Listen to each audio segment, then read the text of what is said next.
महापालिकेच्या वांद्र्यामधल्या भाभा हॉस्पिटलमधला हा एक संतापजनक प्रकार काही वेळापूर्वी समोर आलाय।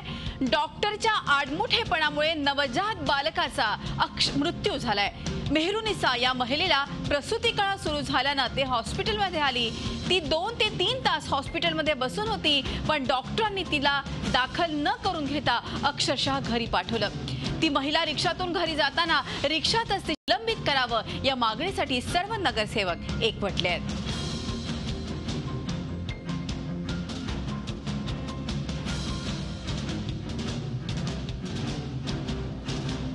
एक अत्यंत धक्कादायक प्रकार समोर आलेला आहे।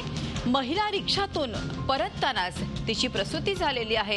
गरोदर महिलेला दाखल करून घेतलं नाही, अतिशय हलगर्जीपणा डॉक्टरांकडून आपल्याला बघायला मिळतोय। ही घटना घडली आहे महापालिकेच्या वांद्र्यामधल्या भाभा हॉस्पिटलमध्ये। अतिशय संतापजनक गोष्ट आहे। डॉक्टरनी इतका आडमुठेपणा केला की त्यामुळे अखेर आपण बघतोय महिलेला तसंच परत घरी जावं लागलं आणि या नवजात बालकाचा मृत्यू झाला।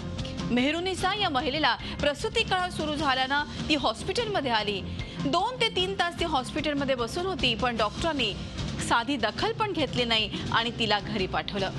ही महिला रिक्षातून घरी येत असताना रिक्षातच तिची प्रसूती झाली। खरं तर हे डॉक्टरच्या लक्षात यायला पाहिजे होतं आणि अर्थात रिक्षात प्रसूती झाली आणि तिथेच या नवजात बालकाचा मृत्यू झाला। आता या दोषी डॉक्टरला निलंबित करावं या मागणीसाठी सर्व नगरसेवक एकवटले आहेत।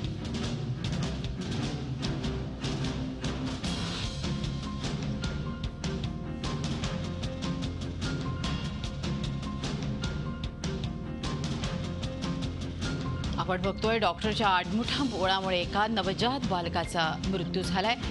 अतिशय दुर्दैवी अशी घटना म्हणू शकतो। खरं तर डॉक्टर हा सदोदित सेवा देण्यासाठी तत्पर असतो। अर्थातच डॉक्टर ही पेशा जेव्हा ते स्वीकारतात तेव्हा अशा प्रकारची 24 तास सेवा देण्याची शपथ ते एक प्रकारे घेत असतात। मात्र इथे मात्र डॉक्टर आपली शपथ विसरलेला दिसतोय आणि अशा तऱ्हेनं त्याने हलगर्जीपणा केलाय। कृष्णात पाटील आपल्याबरोबर आहे। कृष्णात, काय म्हणाली या डॉक्टरच्या हलगर्जीपणावर? ही धक्कादायक अशी बाब आहे, कारण या संदर्भातली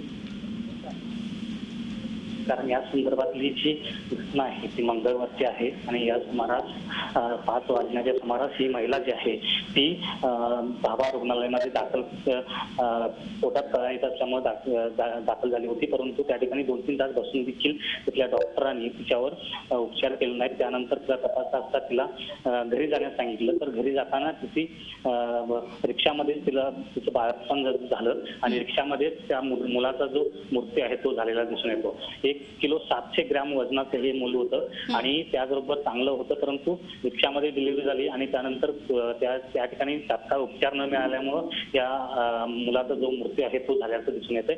त्या संदर्भातली जो आवाज आहे तो आज पश्चिम आणि पूर्व पश्चिम प्रभाग समिती होती, या ठिकाणी ही बाब जी आहे ती समोर आली। नगरसेवकांनी या संदर्भातलं आंदोलन जे आहे ते या ठिकाणी सुरू करणार आहेत आणि संबंधित जे डॉक्टर आहेत त्या डॉक्टरांच्या निलंबनाची मागणी यावेळी नगरसेवकांनी केलेली आहे। खरं, धन्यवाद कृष्णात ही माहिती दिल्याबद्दल। कृष्णात पाटील आपले प्रतिनिधी आपल्या बरोबर होते। झी 24 तास रहा एक पाऊल पुढे।